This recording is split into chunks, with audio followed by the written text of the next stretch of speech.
All our problems, be it at the individual level, at the level of the family, or at the level of society, or a nation, or globally, all problems arise from the mind.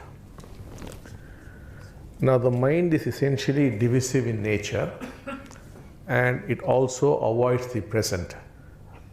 It is a movement from the past into the future. The old keeps on repeating itself. So, the mind itself is the problem. So, if you really want to be free of problems, be it at the individual level or at the collective level, the mind has got to stop. The stopping of the mind is the ultimate objective. Now, how do we go about it? You cannot stop your mind. You trying to stop your mind is the mind.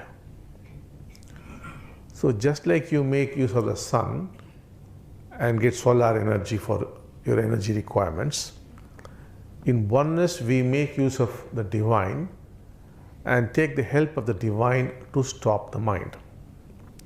So over the courses, we build up a bond between you and the divine.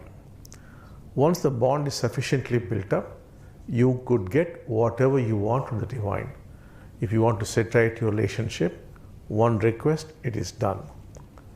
If you want to have wealth, one request, it is done. If you want to have health, one request, it is done.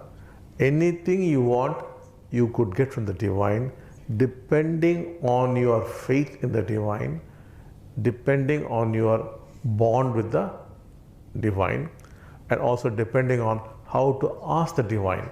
Just like you would ask your physical friend, a human friend, you must learn to ask the divine. That's how the great sages and saints do.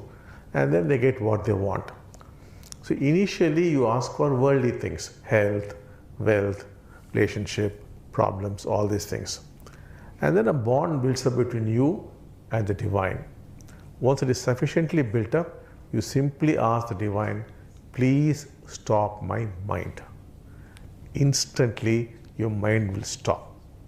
Thousands of people have done this in India, and now it is rapidly happening all over the world also.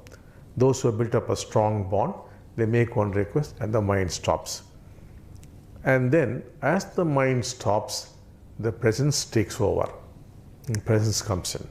Once the presence comes in, there is love and joy. Slowly, slowly, the presence becomes permanent. Once it is permanent, you are awakened. You are God realized.